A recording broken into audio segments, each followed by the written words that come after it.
Monsieur le commissaire général à l'investissement, cher parrain de promotion, Monsieur le recteur de l'Académie de Paris, chancelier des universités, Madame le vice-chancelier, Monsieur le vice-bâtonnier de l'Ordre des avocats de Paris, Monsieur le président directeur général de l'Agence nationale de la recherche, Monsieur le général représentant le commandant de l'École des officiers de la gendarmerie nationale, Messieurs les représentants des présidents d'université, mes chers collègues, Mesdames et Messieurs, chers étudiants et lauréats.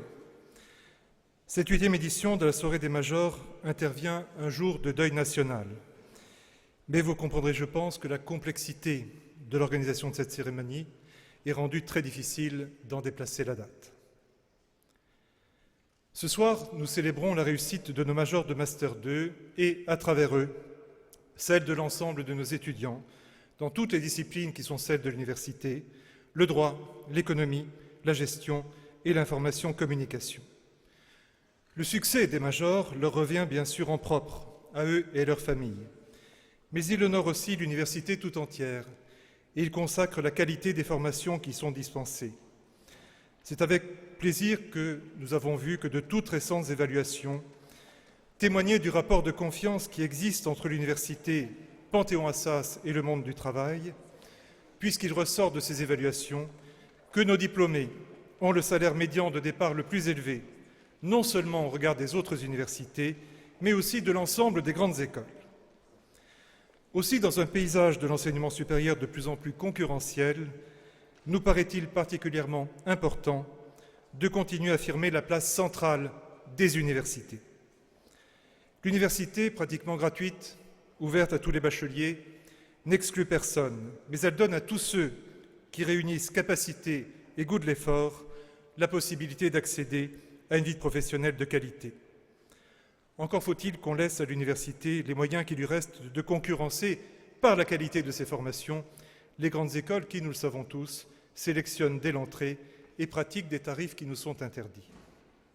Or, nous avons quelques inquiétudes pour l'avenir et nous souhaitons en appeler au rôle régulateur de la puissance publique. En effet, plutôt que de laisser les juridictions décider au gré de certains recours, il nous paraîtrait essentiel que l'État, comme il l'a d'ailleurs annoncé, pose clairement les règles d'entrée en Master 2, vous qui en sortez. Car ce que nous réussissons à faire avec vous aujourd'hui nous sera peut-être difficile demain si nous ne pouvons plus choisir nos étudiants à l'entrée en Master 2. Il en va ici de notre responsabilité, de notre crédibilité à l'égard des cabinets et des entreprises. Il en va par conséquent de la qualité et de l'insertion professionnelle de nos diplômés, de vos successeurs. Il en va plus largement de la reconnaissance du rôle majeur en termes de formation de l'enseignement supérieur public. C'est un souci très largement partagé dans les ci-devant facultés de droit. Je m'en fais ici l'interprète et je souhaite sensibiliser nos jeunes diplômés à ces questions. Nos jeunes diplômés, nos lauréats, sont parrainés chaque année, Monsieur le Commissaire général, par une grande personnalité issue de la haute administration ou de l'entreprise. Comme nous le savons tous, vous réunissez brillamment ces deux qualités. Licencié en droit de l'ancienne faculté de droit de Paris, en 4 ans, mais vous dit, la licence en 4 ans, ça a évité beaucoup de soucis pour la sélection dans le cycle suivant. Ancien élève de l'École nationale d'administration, à l'issue de laquelle vous choisissez l'inspection des finances. Vous avez été directeur de cabinet de Monsieur Laurent Fabius, au budget, à l'industrie, puis à Matignon de 1984 à 1986. Vous intégrez ensuite le groupe Renault, aux destinées duquel vous présidez pendant 13 ans, de 1992 à 2005. Vous assurez ensuite la présidence de la branche internationale du MEDEF, la présidence de la HALD, la Haute Autorité de lutte contre les discriminations et pour l'égalité, et la présidence d'Initiative France. Vous êtes par ailleurs, cela, je crois, vous tient à cœur, président de la Fondation Droit Animal, Éthique et Sciences, qui a récemment repris son prix de thèse de droit dans les locaux de notre université. Et vous êtes, depuis le mois d'avril 2014, commissaire général à l'investissement, mission d'importance stratégique nationale. Vous nous honorez ce soir de votre présence.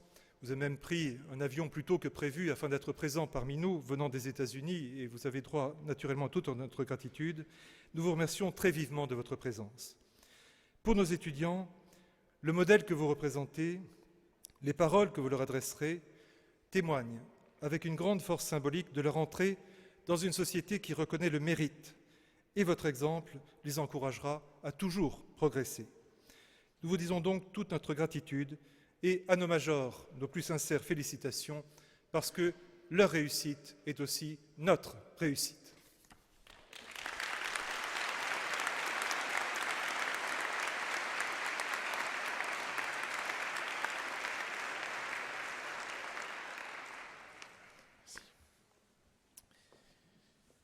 Monsieur le commissaire général à l'investissement, Madame la vice-chancelière des universités, Monsieur le président de l'université Panthéon-Assas, Mesdames et Messieurs les professeurs, chers collègues, Mesdames et Messieurs les hautes personnalités, Mesdames et Messieurs, chers étudiants, chères étudiantes, nous aurions dû ce soir nous réunir dans la joie pour cette célébration, mais l'attentat tragique qui s'est produit hier à Charlie Hebdo est dans tous les esprits et c'est en deuil que nous ouvrons, hélas, cette cérémonie.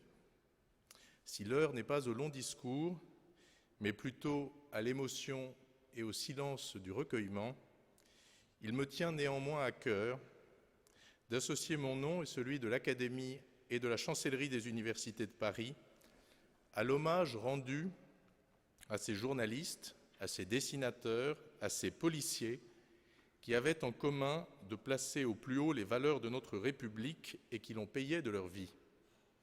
Et je voudrais avoir une pensée toute particulière pour notre collègue Bernard Maris, professeur d'économie dans une université francilienne, l'université Paris 8, Vincennes-Saint-Denis, qui fait partie des victimes assassinées hier matin. La France a été touchée dans son cœur même la liberté d'expression, sans laquelle le mot même de liberté se vide de son sens. Je ne suis pas d'accord avec ce que vous dites, mais je me battrai jusqu'à la mort pour que vous ayez le droit de le dire. Cette célèbre formule de Voltaire nous habite aujourd'hui plus que jamais. C'est la vocation même de notre mission éducative. Apprendre à chacun à penser par soi-même. Apprendre à chacun à avoir, comme disait Kant, le courage de se servir de son propre entendement, se battre contre ceux qu'Alain nommait les marchands de sommeil.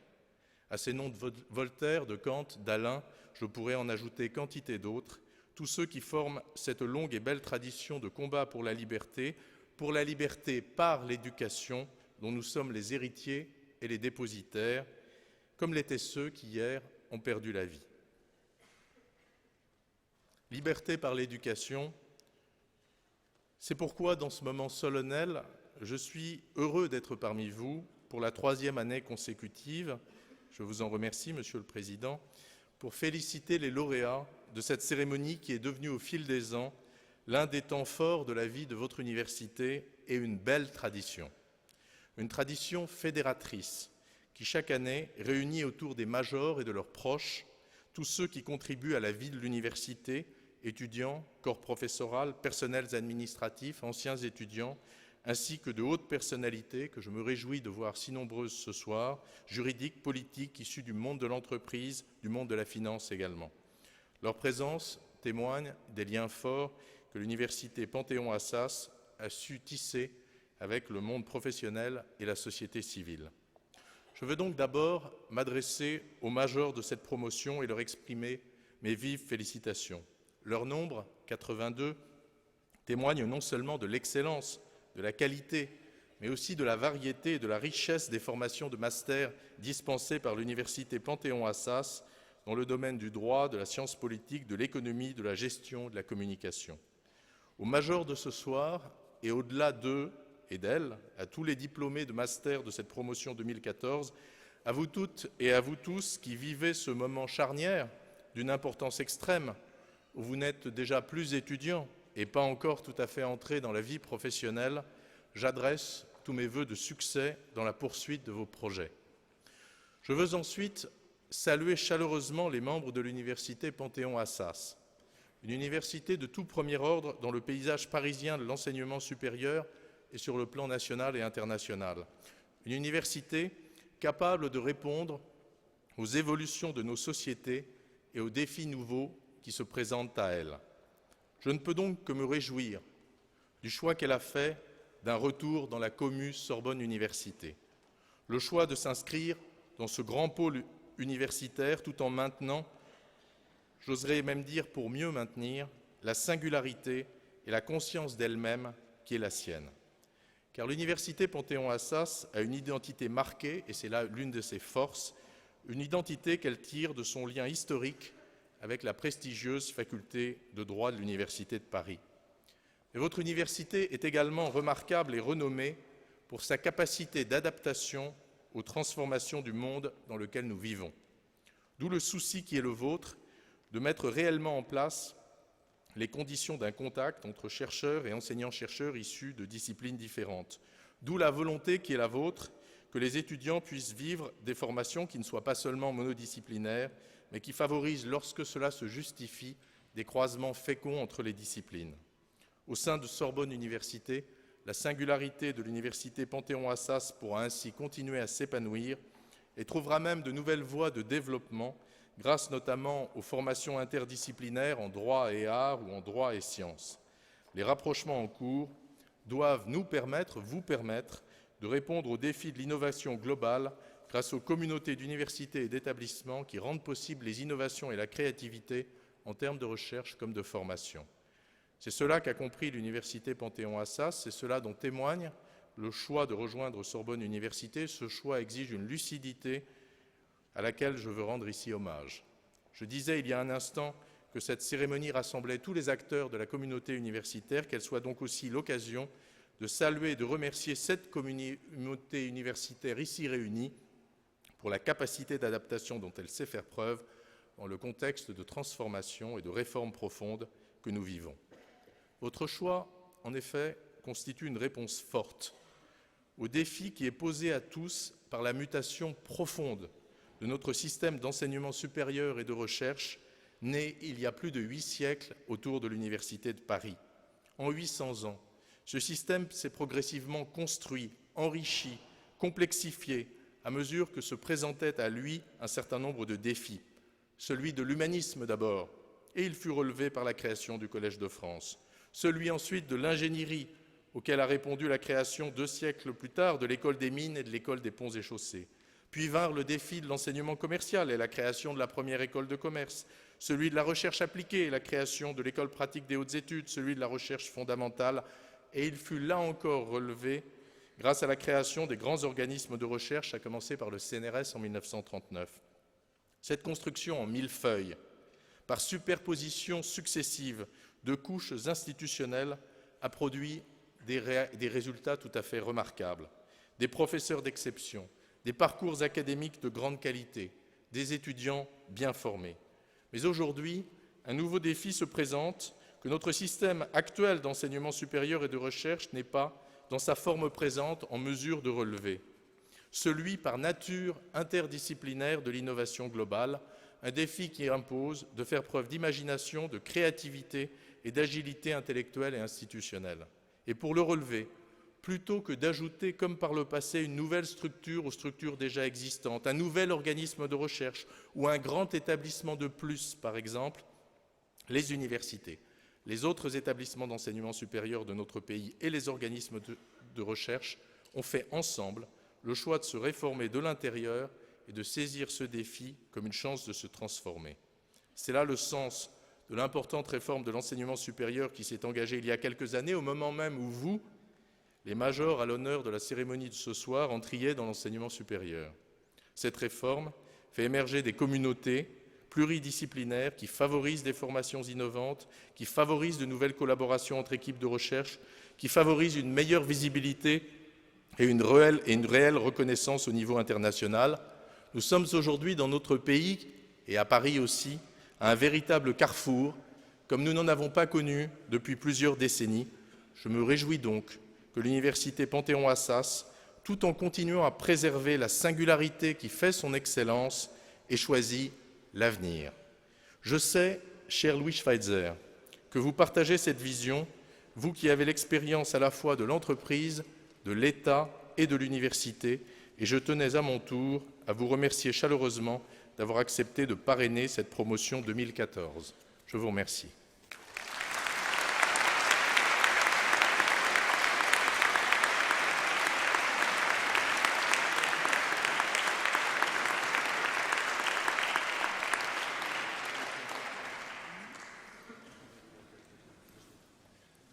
Monsieur le recteur, Monsieur le Président, Mesdames et Messieurs les professeurs, Mesdames et Messieurs les majors, Mesdames et Messieurs. Aujourd'hui, cela a été rappelé par le Président et par le recteur, est une journée de deuil parce que des imbéciles furieux ont attaqué, tué la liberté, l'intelligence et l'état de droit dans notre ville hier.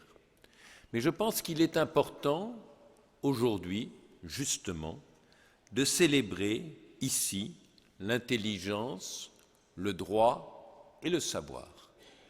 Et je ne vois pas de plus belle façon de célébrer l'intelligence, le droit et le savoir que cette cérémonie pour honorer les majors des masters de l'université Panthéon-Assas.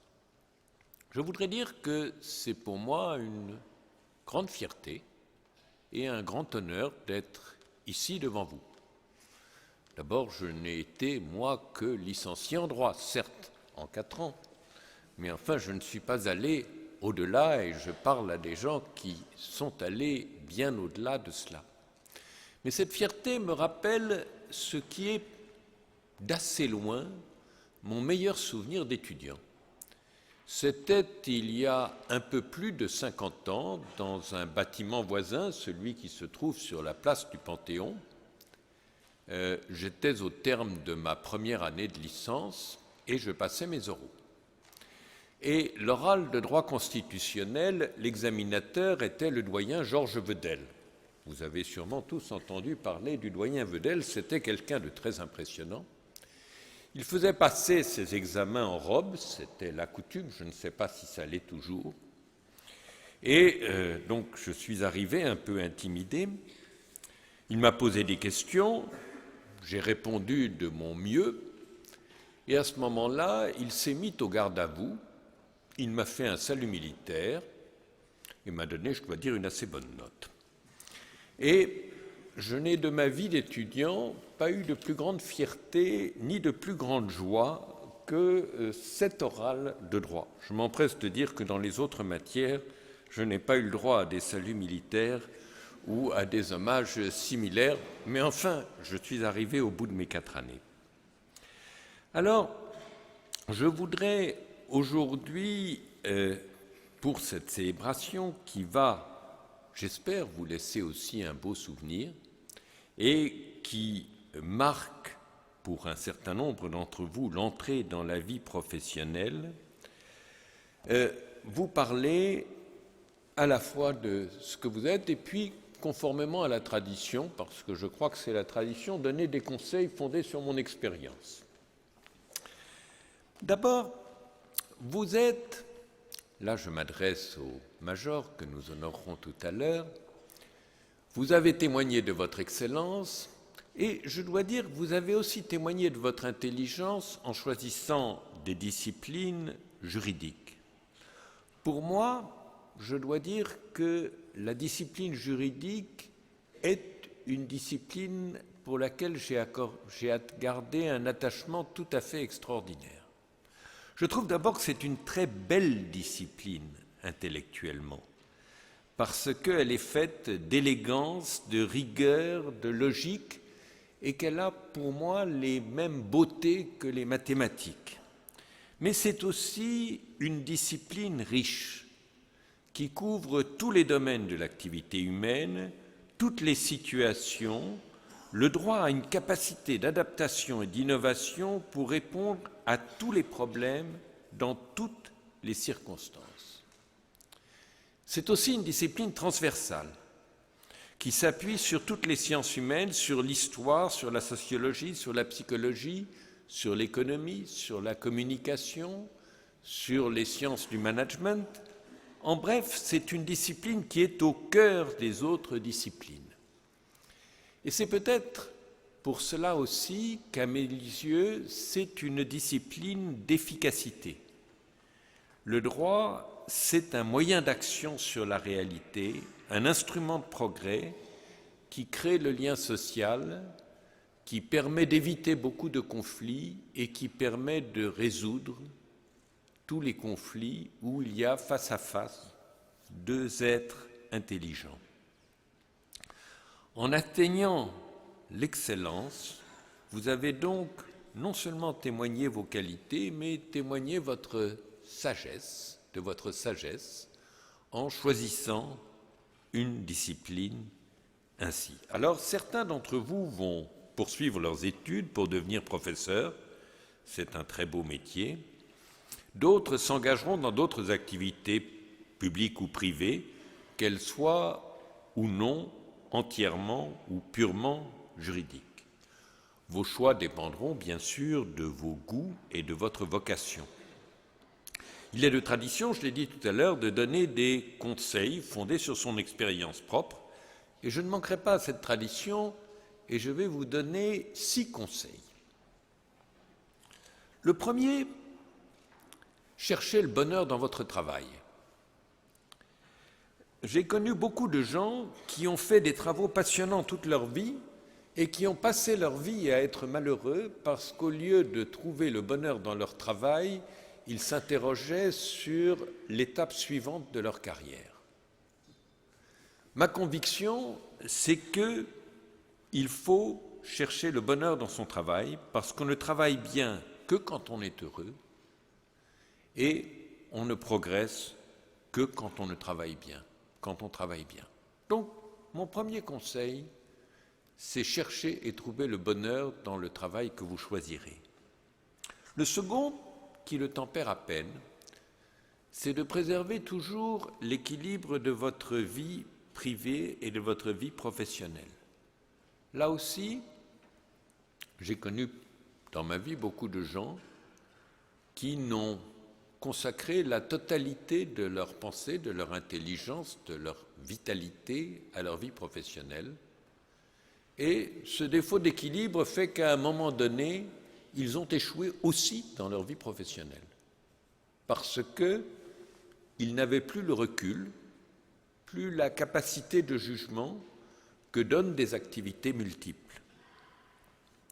Mon troisième conseil, c'est de dire qu'en tant que juriste, quelle que soit votre activité, que vous soyez avocat, que vous soyez cadre, que vous soyez conseiller, que vous soyez élu, vous avez une responsabilité particulière, une responsabilité de lucidité, d'alerte sur les problèmes.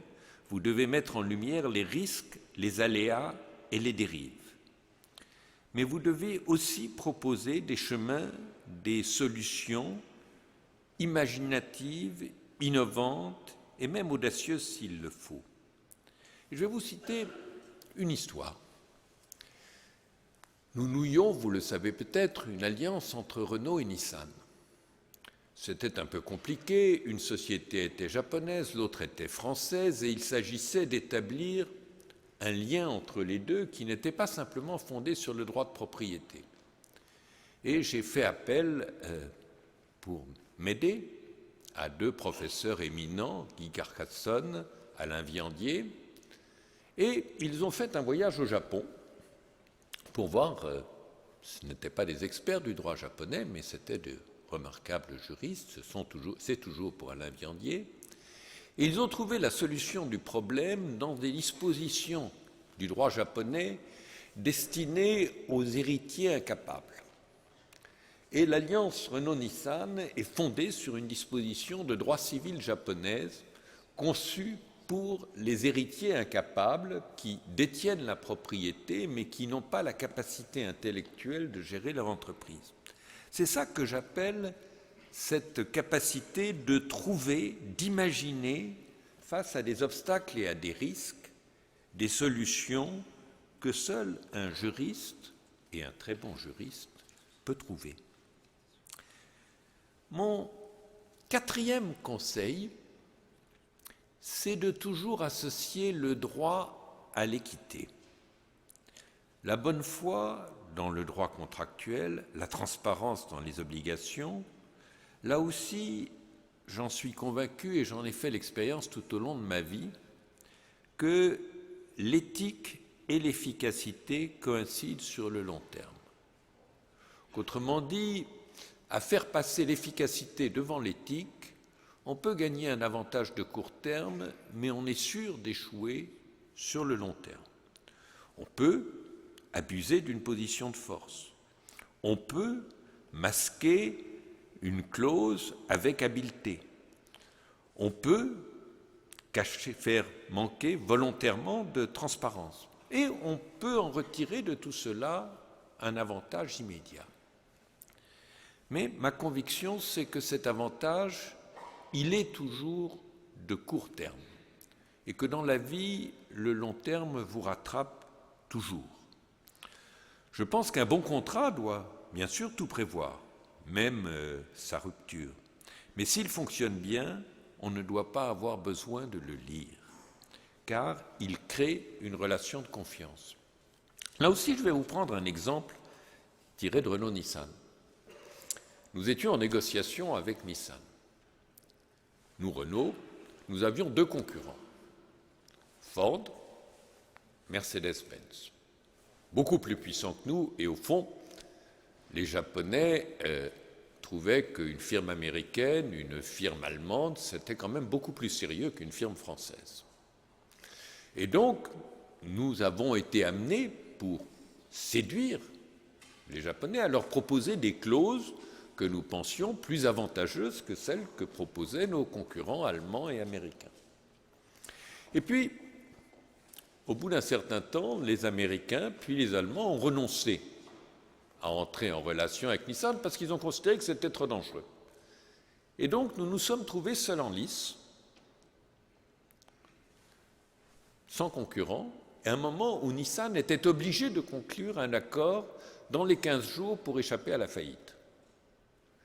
Et là, ce que nous avons fait, c'est de dire à Nissan, nous n'allons pas renégocier les clauses que nous vous avons proposées, que nous avons négociées quand vous étiez en position de force. Nous allons garder l'accord que nous nous avons proposé et que vous pouvez signer. Et cette décision a fait que, 15 ans après, alors que Mercedes est entrée dans des autres relations, et celles-ci ont été rompues, cet accord entre Renault et Nissan fonctionne toujours parce que ce moment où on a fait passer l'équité avant la force a créé la confiance qui explique le succès de l'alliance Renault-Nissan. Mon cinquième conseil, c'est d'être à la fois un spécialiste et un généraliste. Vous devez être un spécialiste par le niveau de votre compétence. Mais vous devez éviter d'être enfermé dans votre spécialité et de garder toujours cette capacité de comprendre le caractère global des enjeux, de hiérarchiser les choses, de hiérarchiser les questions et les objectifs. Là aussi, trop souvent, on voit dans des négociations, au bout du parcours, un effort pour obtenir un tout petit peu plus, perfectionner un tout petit peu plus, et j'ai vu des cas, là je ne les citerai pas, où ce souci de toujours plus ou toujours mieux a fait capoter des négociations alors qu'il n'y avait aucun désaccord de fond.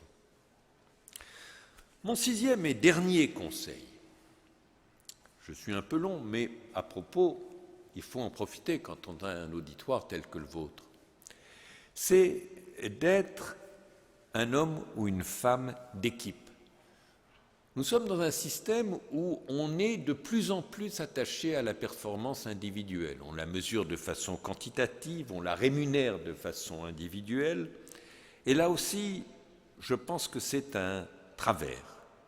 Je pense que, où qu'on soit, en entreprise, dans un cabinet d'avocats, dans un système d'enseignement, il n'y a de réussite que collective, et que si le caractère collectif de cette réussite n'est pas reconnu, on échoue sur la longue période. Voilà pour les conseils. Je voudrais simplement conclure par un vœu. Vous avez, je l'ai dit, toutes les qualités et tous les mérites, mais là aussi, on le sait, les mérites, c'est bien, mais un tout petit peu de chance, si ça vient en supplément, ça aide. Et donc, je vais former un vœu très sincère, c'est la saison des vœux, qu'à tous les mérites que vous avez acquis s'ajoute toute la chance que vous méritez. Merci.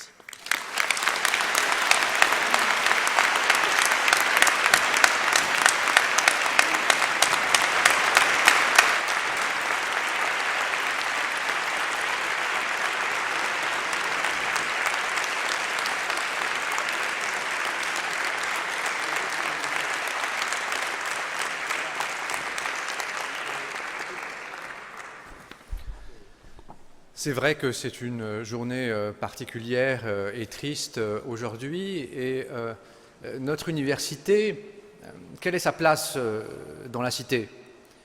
Nous formons, donc j'ajoute quelques mots aux discours qui ont été prononcés rapidement, nous formons des avocats, beaucoup d'avocats, nous formons des magistrats, nous formons des policiers, nous formons des gendarmes, nous formons des sociologues, nous formons des économistes, toutes sortes de métiers qui prennent leur place dans la cité et qui contribuent à leur équilibre, et lorsque cet équilibre a été rompu, comme il l'a été hier, à le rétablir.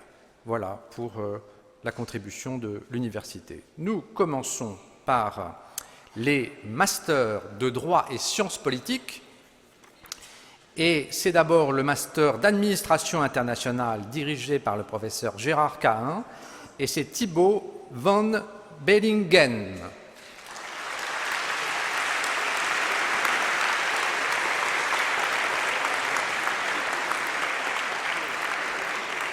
Alors, Monsieur Van Bellingen, Monsieur le Président Schweitzer, il illustre parfaitement le discours que vous venez de nous faire, car sachez qu'il est fondateur de l'association Pacta Sunt Servanda, c'est-à-dire le contrat, la parole donnée, c'est Renault-Nissan.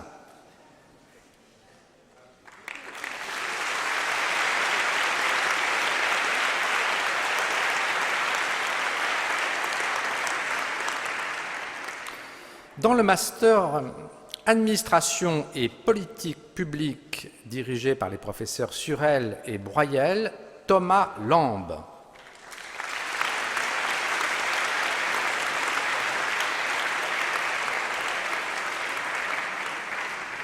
Qui est déjà en thèse sur le sujet des réseaux intelligents dans les rapports avec les politiques énergétiques et environnementales, sujet technique et qui peut intéresser évidemment le commissariat à l'investissement.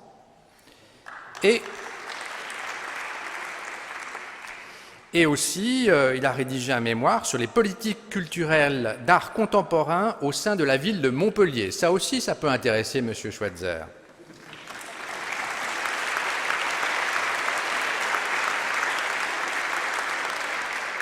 Car je ne crois pas que notre président l'a précisé, mais c'est un grand mécène aussi, M. Schweitzer. Ensuite, nous avons en master d'assurance dirigé par le professeur Laurent Leveneur, Pénélope Gontier.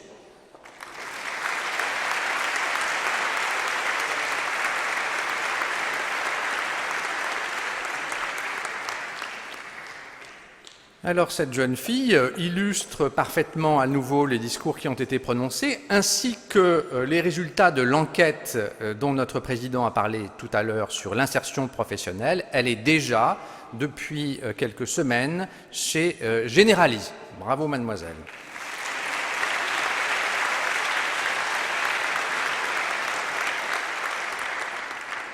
Dans le master contentieux, arbitrage, modes alternatifs de règlement des conflits dirigé par le professeur Jarosson, Loïc Epaillard.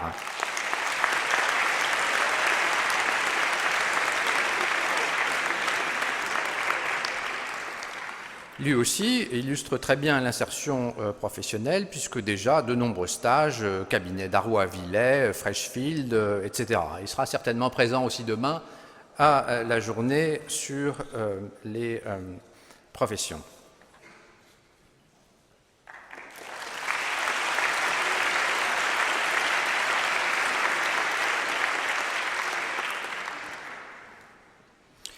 Dans le master contentieux européen dirigé par les professeurs Picot et Berlin, Cécile Mézin-Roux.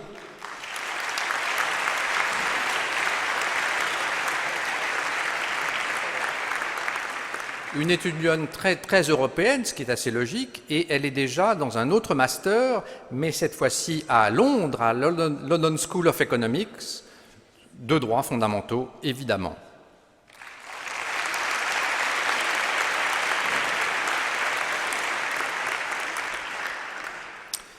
Dans le master de criminologie dirigé par les professeurs Morvan et Lepage, Mathilde Porret-Blanc.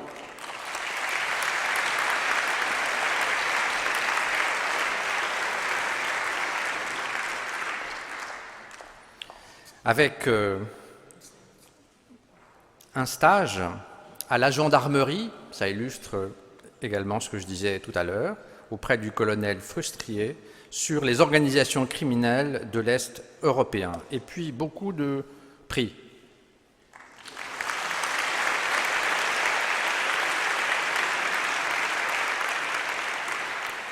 Dans le master culture juridique française et européenne dirigé par le professeur Marie Goré, Gang Guo.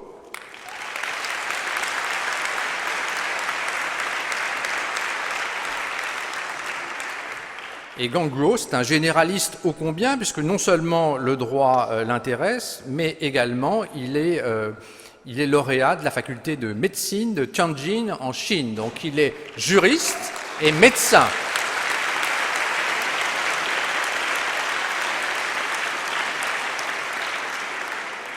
Il est spécialiste aussi des médicaments traditionnels. On a bien besoin pour nos stress, monsieur, on en parlera tout à l'heure.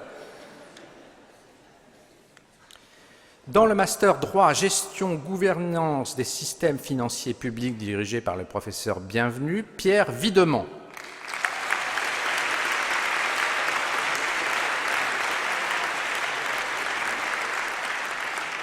Bien, lui, il n'est pas médecin, il est normalien.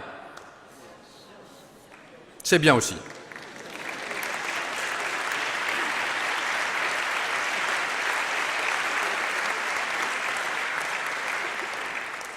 Dans le master droit bancaire et financier dirigé par le professeur Hervé Saint-Vé, Gaël Rivière.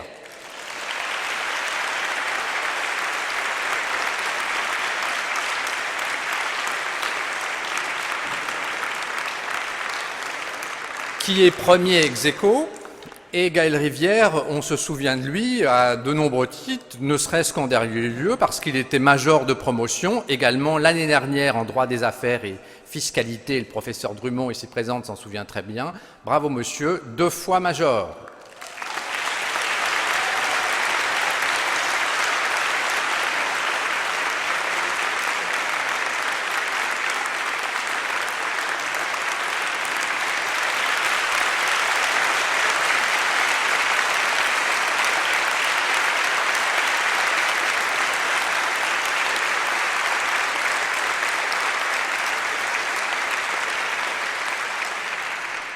Et puis on va le rappeler, médaille d'argent aux Jeux paralympiques aussi. Disons-le.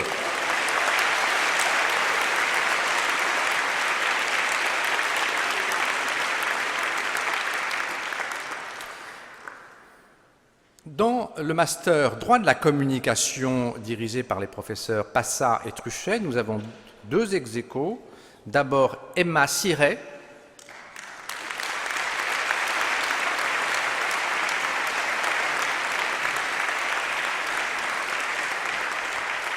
qui est déjà en train de suivre un Master 2 de marketing opérationnel. En effet, qu'est-ce qu'elle veut devenir? Chief Privacy Officer, ce qui veut dire spécialiste de la protection des données personnelles. Et c'est aussi un sujet d'actualité, le traitement des données personnelles.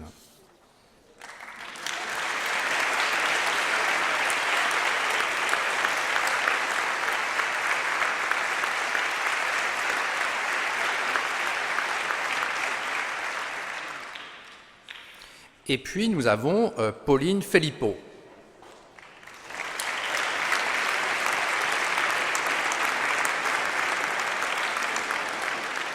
Elle n'est pas là. Ah, ils sont passés toutes les deux, je n'ai pas vu. Alors, mesdemoiselles, pardon. Alors, Pauline Philippot, quand même, je veux dire, sur le thème de son mémoire, hein, l'intérêt général et le journaliste.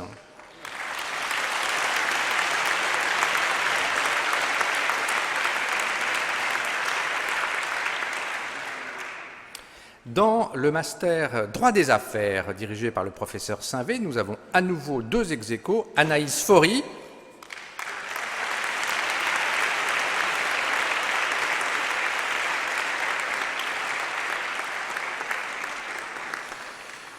qui a déjà un master à Harvard, à la Boston University School, et un sujet de mémoire sur les fonds de dotation et la gestion du capital de l'entreprise.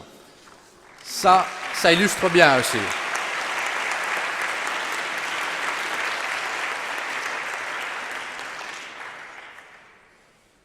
Et Thomas Elmer, voilà, j'ai compris maintenant, je ne me ferai plus avoir. Hein. Une fois, mais pas 2. Thomas Elmer,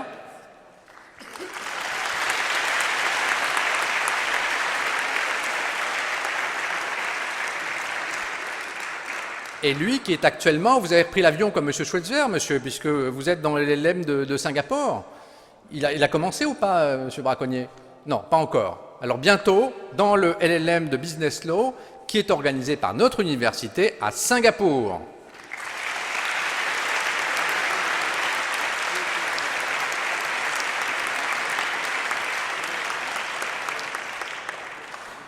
Dans le master droit des affaires et management, le MBA dirigé par les professeurs Germain et Duval-Hamel, Bertrand Vermèche.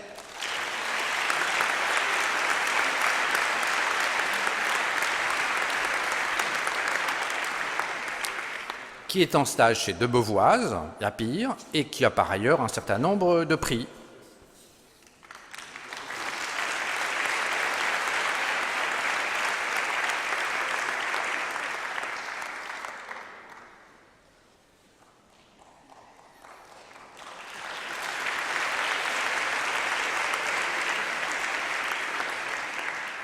Dans le master droit des entreprises commerciales dirigé par le professeur Pierre Croc, Lionel Sabi.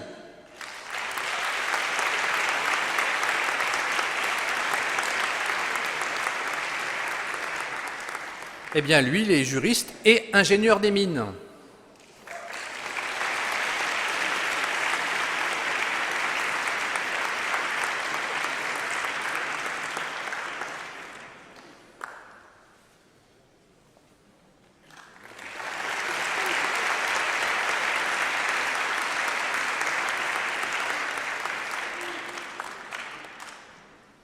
Dans le master droit des relations économiques internationales dirigé par les professeurs Daniel Cohen et Yves Nouvel, Floriane Cruchet.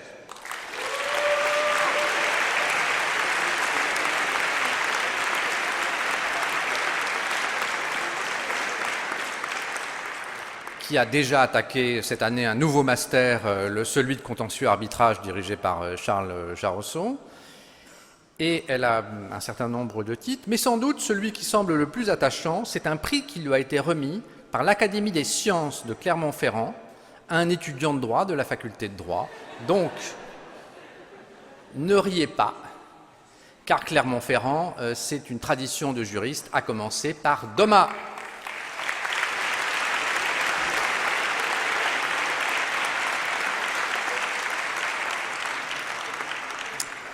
Dans le master droit européen comparé dirigé par le professeur Louis Vogel, Justin Hébert.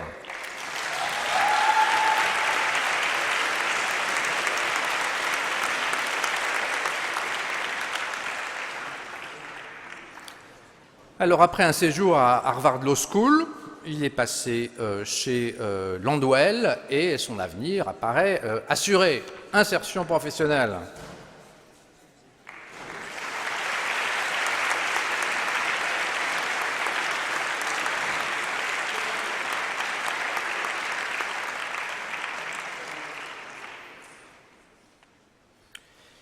Dans le master droit fiscal, dirigé par les professeurs Guy Geste et Gauthier Blanc-Lehay, Florian Baron.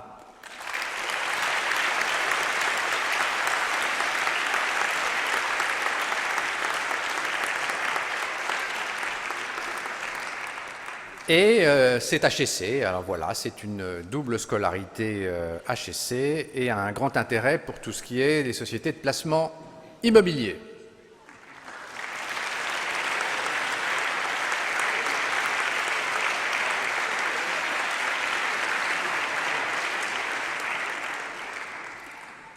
On en est content, même si HEC n'est pas dans Sorbonne Université. Non, pas dire ça. Ensuite, dans le master droit français et suisse dirigé par le professeur Michel Grimaldi, Jérémy Thenot.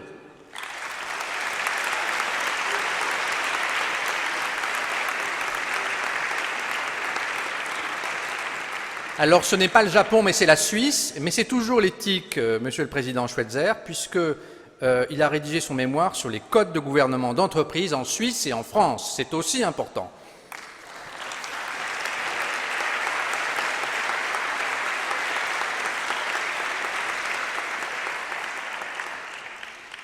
Dans le master droit français et italien dirigé par notre président Guillaume Lett, Alessandro Carollo.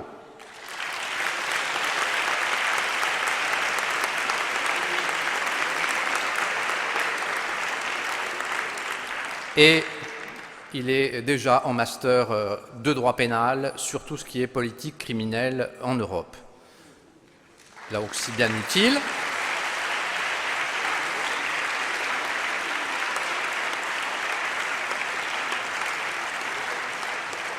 Évidemment, il vient de l'université de la Sapienza. Dans le master droit d'immobilier et de la construction dirigé par le professeur Hugues Périnet-Marquet, Mathilde Révol.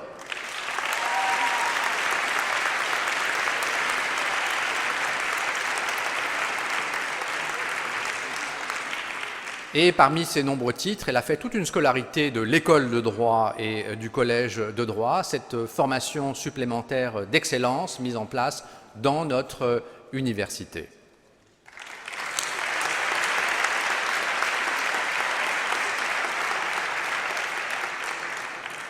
Dans le master de droit international public dirigé par le professeur Nouvel, Bertille Henry.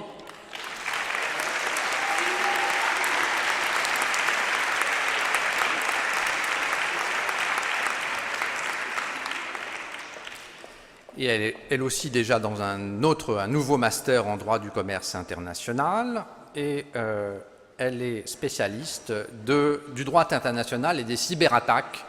Là aussi, c'est d'actualité.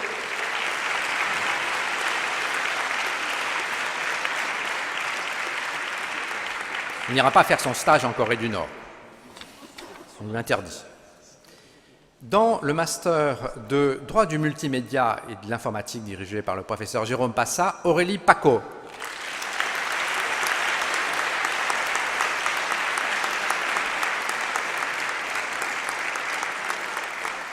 Elle est déjà inscrite au barreau de New York et elle a fait un sujet sur le secret en droit français, le secret des affaires en droit français, en droit américain. À nouveau, c'est une autre actualité plus légère que celle d'hier.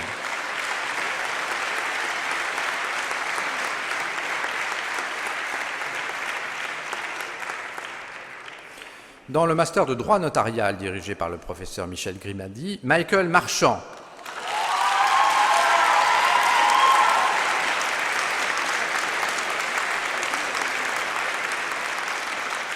Vous voyez que dans le notariat, il peut y avoir beaucoup d'enthousiasme et de ferveur.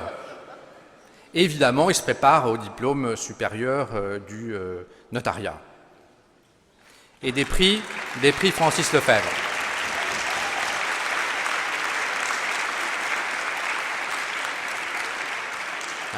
Prix Francis Lefebvre en droit des contrats spéciaux. Bravo, monsieur, je vous félicite. Dans le master droit et pratique des relations de travail dirigé par le professeur Bernard Tessier, Nicolas Ancio.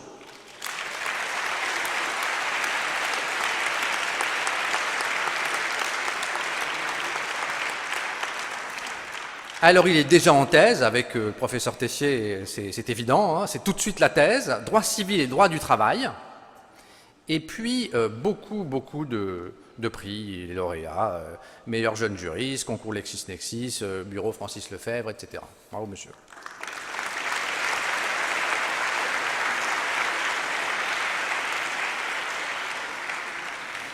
Dans le master de droit pénal et sciences pénales dirigé par le professeur Yves Maillot, Benjamin Bobo.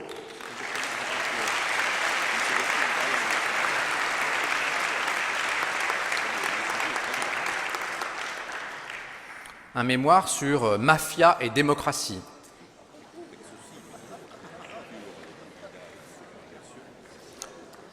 Et par ailleurs, vainqueur du concours d'éloquence Logos. Il est éloquent en plus.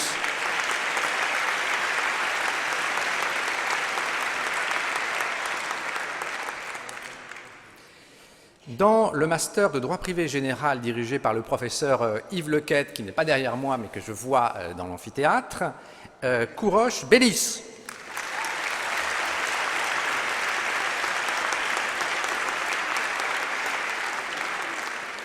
Lui aussi déjà en thèse et lui aussi beaucoup de prix et également historien puisqu'il avait commencé par un master, notre master d'histoire du droit.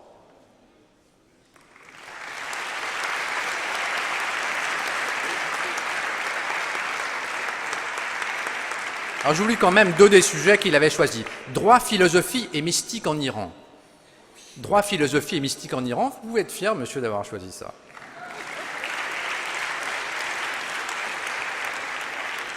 Mais ce n'est pas son sujet de thèse. Hein. Son sujet de thèse, c'est l'obligation naturelle. Dans le master de droit de la propriété littéraire, artistique, industrielle, dirigé par votre serviteur, Anaïs Arnal.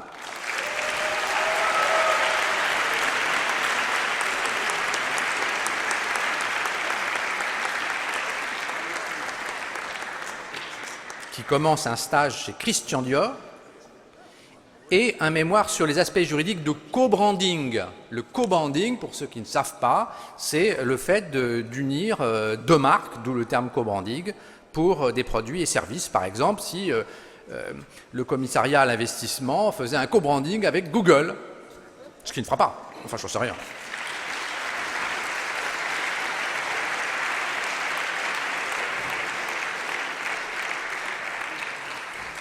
Dans le master de droit international privé et du commerce international dirigé par les professeurs Marie Goré et Léna Gadegé, Camille Vincent.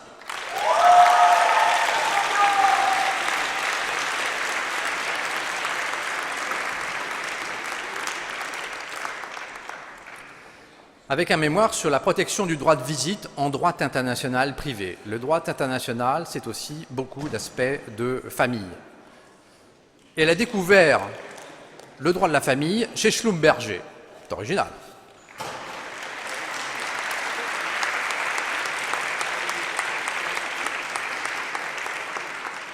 Master de droit du public approfondi dirigé par le professeur Guillaume Drago, Mathilde Laporte.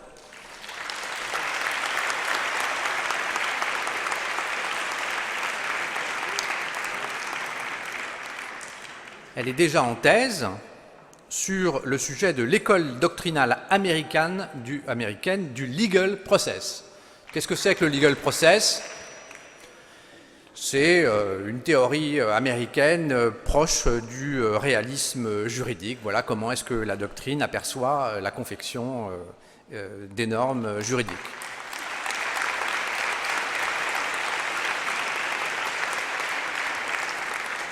Peut-être que si Christophe Jamin vous avait expliqué ça, ça aurait été plus clair, mais enfin, je fais comme je peux. Dans le master de droit public de l'économie dirigé par le professeur Stéphane Braconnier, Sophie Briet.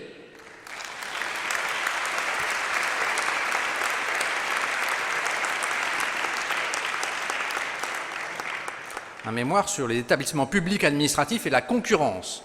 À ça, nous, on est servis pour la concurrence. Hein. Le président l'a rappelé tout à l'heure. Mais c'est une autre forme de concurrence.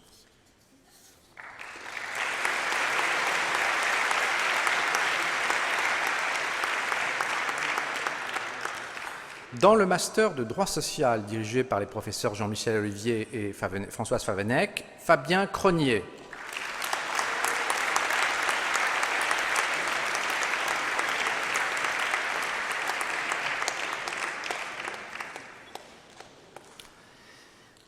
Et aussi titulaire d'un master 2 de droit privé général, beaucoup de prix et un mémoire de recherche sur les entreprises de tendance, sujet qui est aussi de forte actualité, l'affaire Babylou notamment.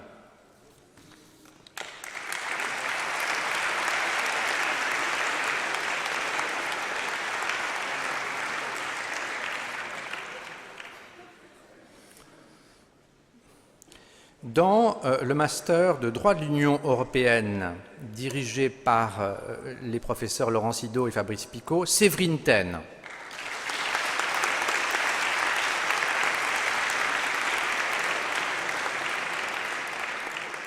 Qui est déjà en thèse sur le Conseil constitutionnel et le droit de l'Union européenne.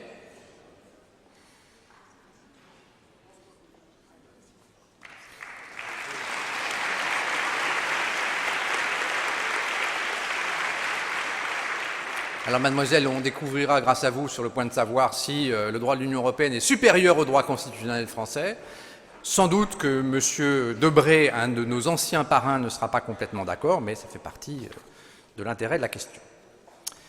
Dans le master de droit de l'homme et droit humanitaire, dirigé par le professeur Emmanuel Decaux, nous avons 2 ex-aequo, Marine Buchenham,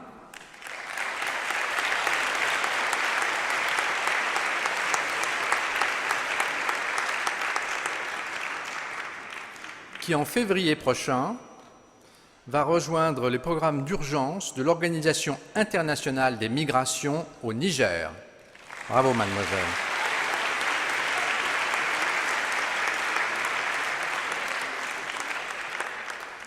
C'est aussi cela, ne pas rester uniquement chez soi. Et Maxime Roche.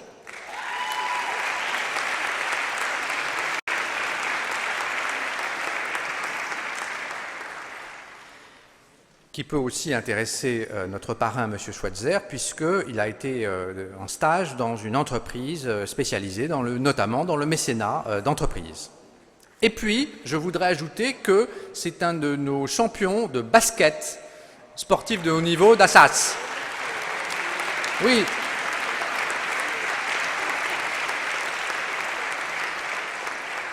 C'est vrai qu'il n'est pas si grand, mais voilà, ça prouve son mérite. Dans le master économie et droit dirigé par le professeur Bruno Defin, Laura Varlet.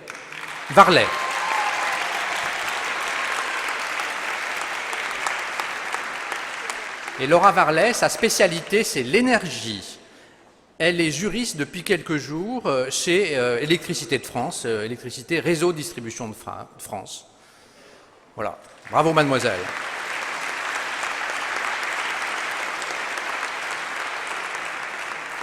C'est aussi l'investissement. Dans le master études politiques dirigé par le professeur Hugues Portelli, Marion Jacquet-Vaillant.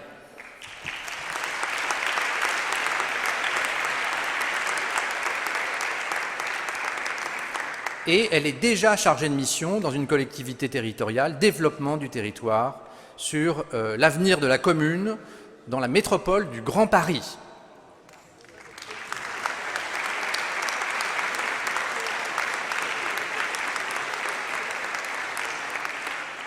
Et un mémoire sur le militantisme d'extrême droite. Dans le master de fiscalité internationale dirigé par le professeur Delaunay, Alexis Madec.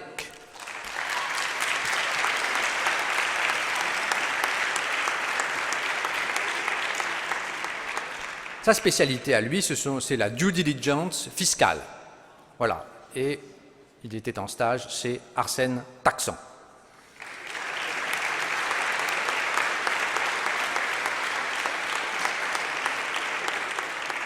Également des prix. Dans le master gestion du patrimoine privé et professionnel dirigé par le professeur Claude Brenner, Anne-Béatrice Naël.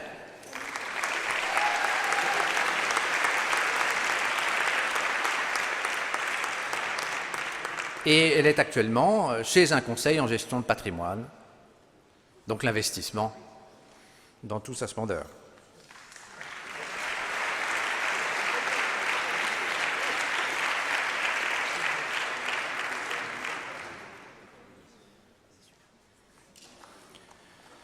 Dans le master juriste d'affaires dirigé par le professeur Michel Germain, Chloé Méléard.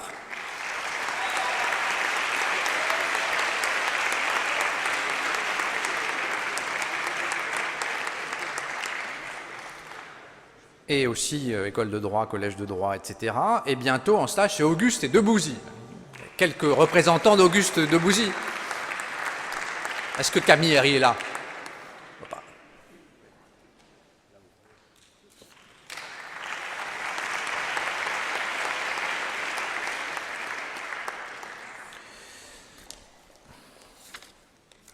Dans le master juriste européen dirigé par le professeur Armel Ledivielec, Lauriane Koch.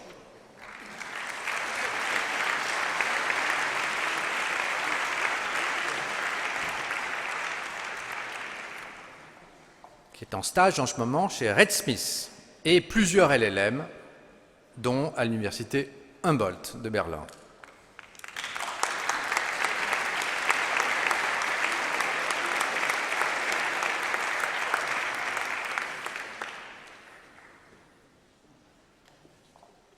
Dans le master juriste conseil des collectivités territoriales, dirigé par le professeur Gilles Guglielmi, Pierre Eddy.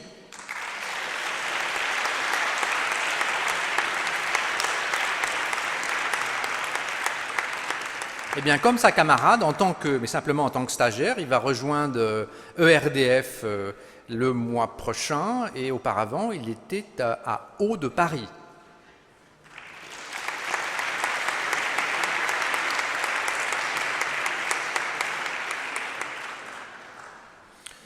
Dans le master Justice et droit du procès, dirigé par les professeurs Cécile Chenet et Bertrand Seillet, Eliette Gerfagnon.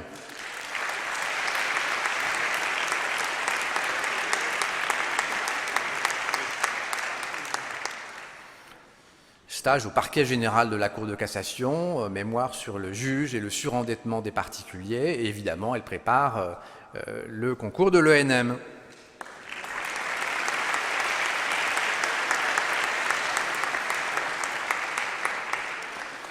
Dans le master philosophie du droit et droit politique, dirigé par le professeur Stéphane Rials, Nicolas Carmis.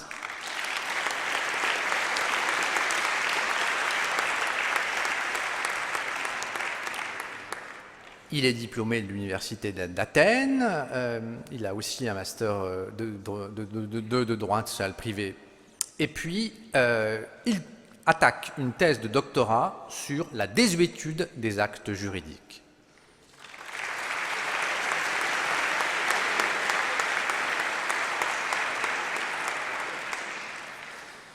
Dans le master de propriété industrielle dirigé par le professeur Jean-Christophe Gallou, Thierry Kerber.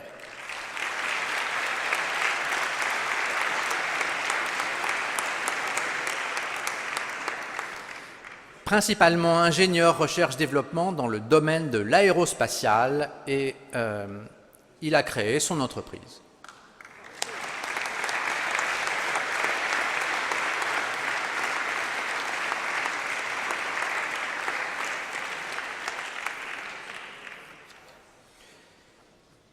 Dans le master de relations internationales dirigé par le professeur Olivier de Frouville, Charles-Emmanuel Détry.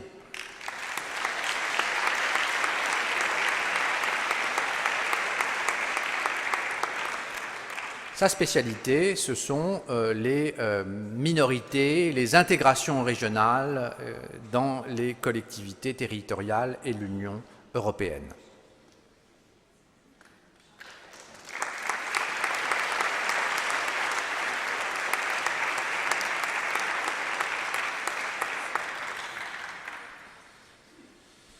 Dans le master sécurité et défense dirigé par le professeur Olivier Cohen, Dorian Pétet.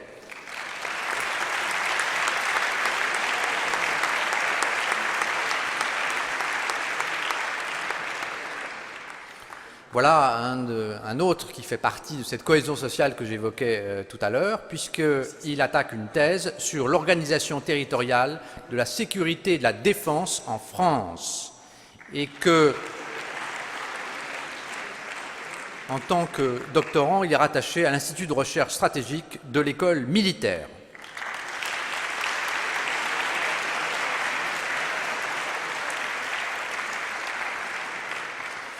Dans le master sociologie du droit et communication juridique dirigé par le professeur Nicolas Molfessis, Léo Ségouin.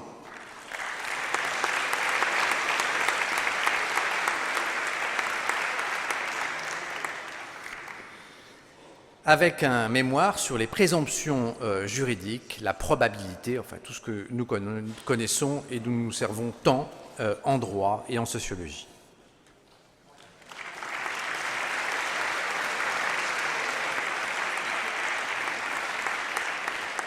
Dans le master Vie publique et relations institutionnelles dirigé par le professeur Dominique Chanuelot, Léa Ployer.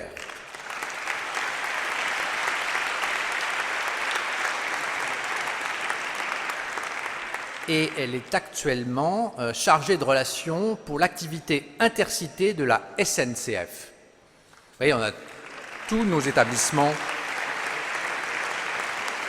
publics.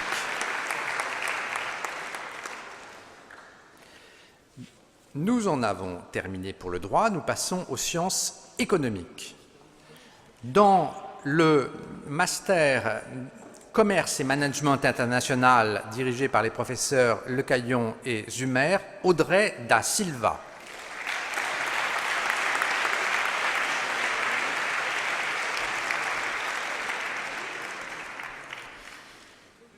Elle est actuellement dans une entreprise spécialisée dans le financement à court terme à l'exportation des petites et moyennes entreprises.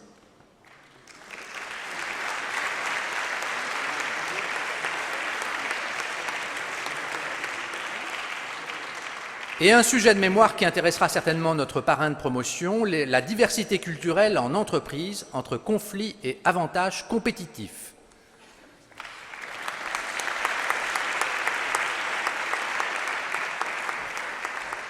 Dans le master expertise économique et juridique des systèmes d'information dirigé par le professeur David Nakache, nous avons deux ex-aequo, Céline Jardin,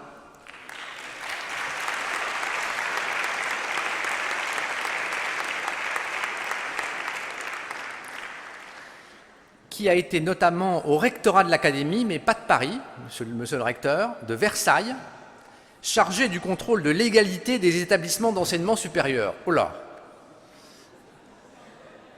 C'est dur pour nous, ça. Et aussi, contrôleur des grandes eaux nocturnes du château de Versailles. Bravo, mademoiselle. Incroyable, incroyable.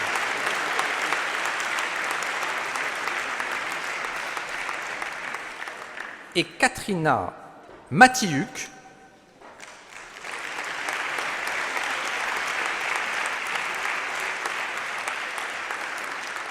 qui est par ailleurs ingénieur et qui parle russe, ukrainien, anglais, français.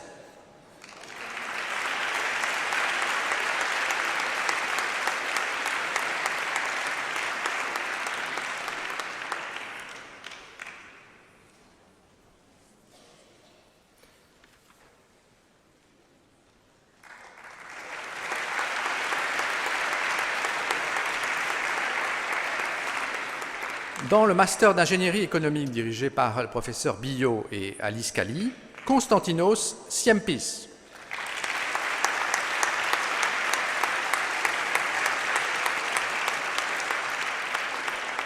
Et qui, avant nous, était à l'école polytechnique de l'université Aristote, en Grèce.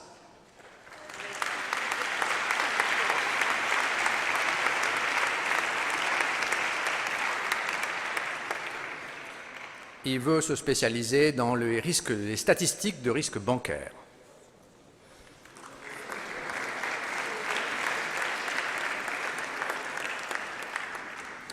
Dans le master stratégie de l'entreprise et économie industrielle dirigé par le professeur Damien Gaumont, Tan Chuan Huynh.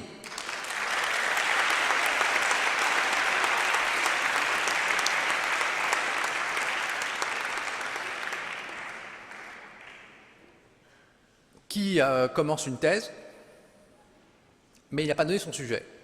Donc j'attends la photo et il va me donner le sujet.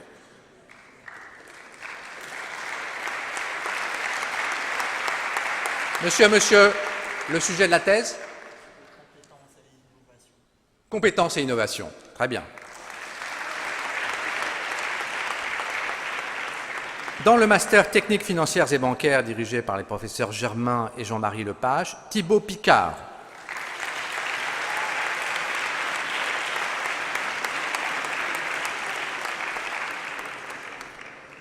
Alors demain, nous avons dans notre université les assises de la compétitivité, où il y aura beaucoup de monde, et je pense que notre Picard pourrait y être invité d'honneur, puisqu'il a déjà fondé son club d'investissement. Je ne dirai pas le nom, mais voilà, il a déjà fondé son club d'investissement.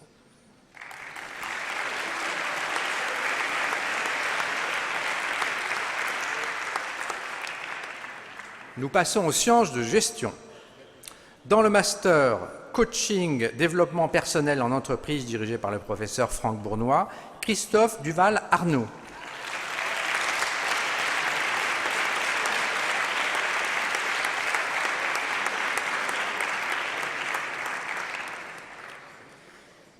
Il est délégué aux mutations économiques chez Saint-Gobain Développement. Et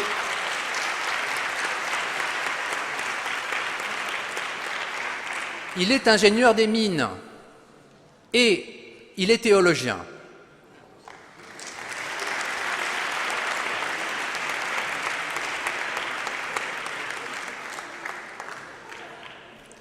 Illustre très bien les propos de notre parrain de tout à l'heure sur l'éthique. Là, dans le master gestion des organisations dirigé par le professeur Nathalie Guibert, Antoine régine ainsi.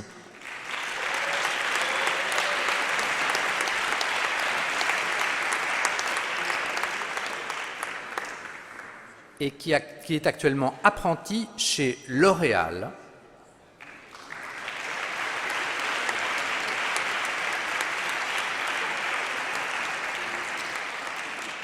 Pour tout ce qui est accompagnement de la politique de formation.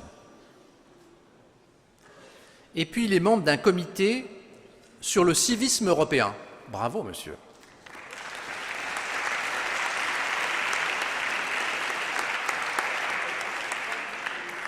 En gestion des ressources humaines et relations du travail, dirigé par le professeur Catherine Voynet-Fourboul, Alexandra Dubrul.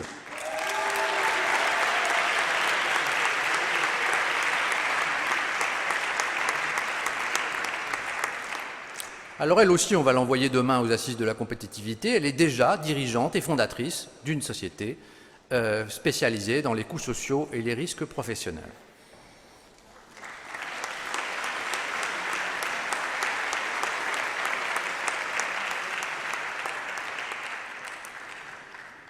Notez que beaucoup de nos étudiants créent déjà leurs propres entreprises, c'est inouï.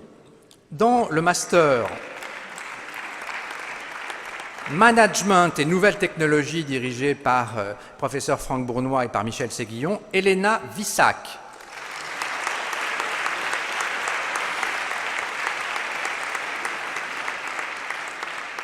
Elle illustre aussi les propos, le discours de notre parrain tout à l'heure, puisqu'elle est contract manager et sa spécialité, c'est simplifier et harmoniser la gestion des contrats.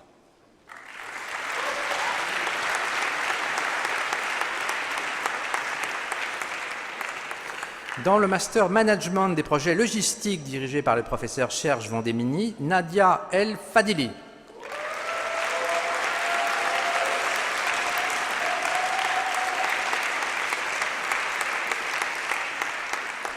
Elle a fait beaucoup de choses, un apprentissage chez Essilor, un stage au port de Tanger et d'autres études juridiques à la faculté de droit de Rabat.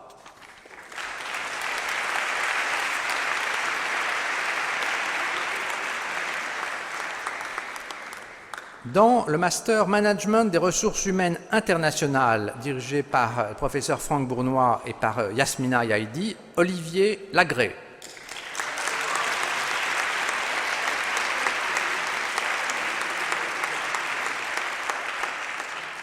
Et il est en poste à Oman, dans le sultanat d'Oman, chez Suez Environnement, il est responsable des ressources humaines.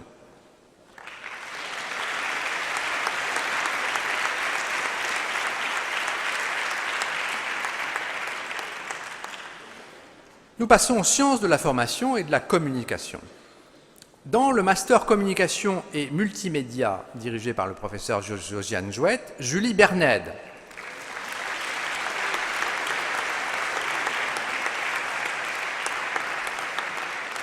Alors, Monsieur le Président Schweitzer, sachez qu'elle a été chez Renault, chargée de communication. Et vous allez tout nous dire sur les collèges du business et le rallye des gazelles. Il y a un rallye des gazelles chez Renault? Eh bien.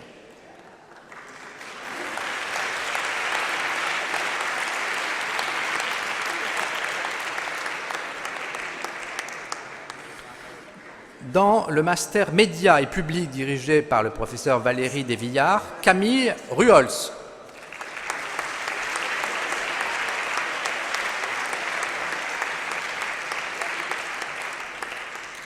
Elle est consultante en relations presse et elle a fait notamment un mémoire sur le mécénat de compétences chez EDF et un stage chez EDF. Donc à nouveau, les rapports avec les établissements publics.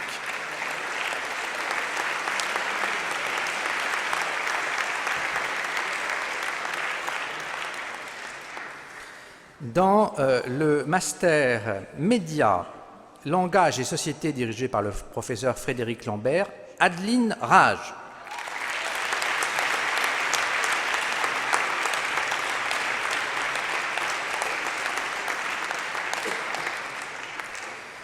Elle est aujourd'hui responsable communication et multimédia à la Nouvelle Quinzaine littéraire et puis par ailleurs elle suit un nouveau master de professionnels dans communication et multimédia.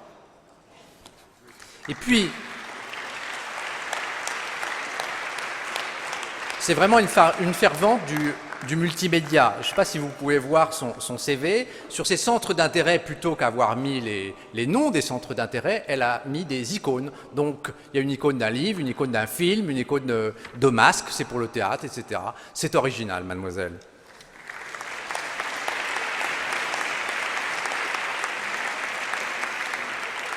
Et enfin, dans le master Médias et mondialisation dirigé par le professeur Fabrice d'Almeida, Sophie Roche.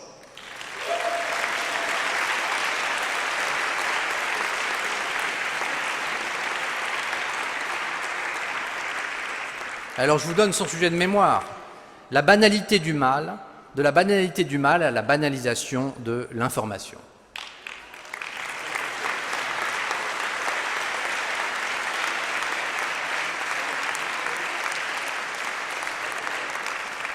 Alors, j'en ai pratiquement terminé les 20h56, mais au pas de charge, il faut que je vous donne les absents excusés, donc je reprends mon souffle.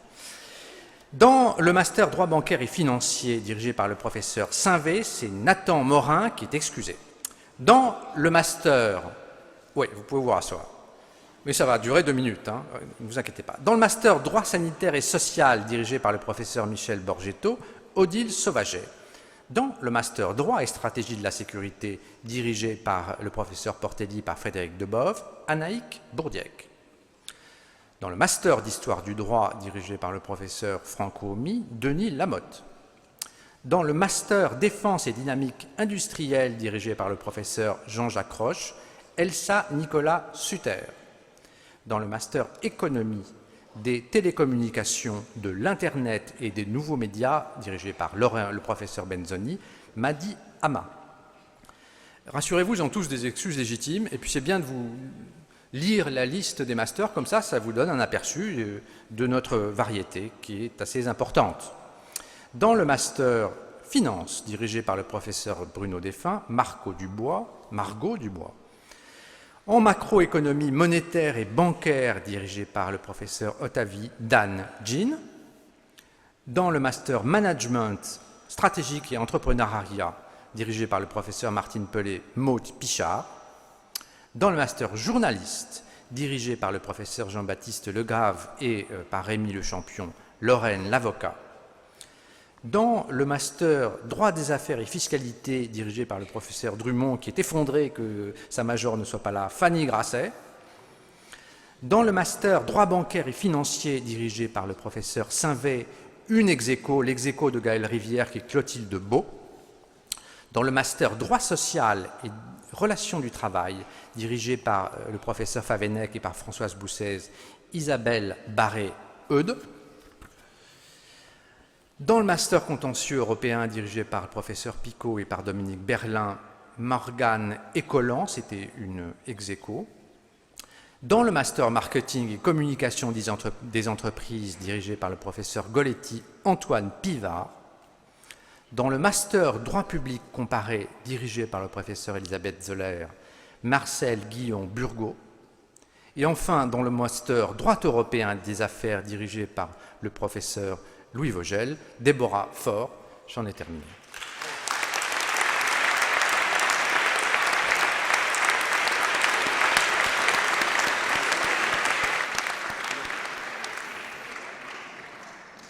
Pour clore cette cérémonie, je voudrais adresser des remerciements très particuliers à Monsieur le Commissaire général, Je crois que les conseils qui vous ont été donnés vous accompagneront tout au long de votre carrière. Il vous a donné la règle d'équilibre, ou des règles d'équilibre pour l'ensemble de votre vie. Je le remercie très vivement de nous avoir consacré cette soirée et d'avoir honoré notre université par sa présence. Je remercie également Monsieur le recteur, Madame le vice-chancelier, de leur présence parmi nous. Je remercie tous les responsables de Master 2, tous nos collègues qui sont derrière moi et qui ont bien voulu également animer cette cérémonie de par leur présence. Je voudrais vous demander de témoigner de manière sensiblement audible votre gratitude pour notre maître de cérémonie inégalable et inégalé, le professeur Pierre-Yves Gauthier.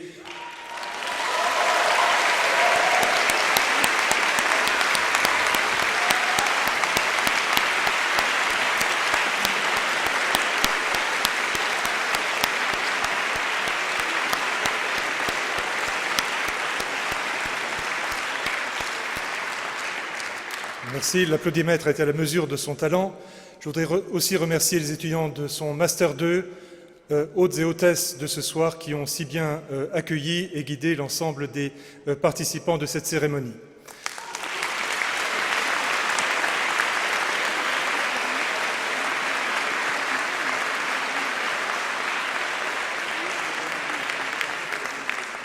J'adresse enfin des remerciements tout particuliers à tout le personnel de l'université qui s'est dévoué ce soir pour organiser et accompagner cette cérémonie, avec des remerciements tout particuliers pour le service de la communication qui a eu la charge d'organiser cette 8e cérémonie des majors.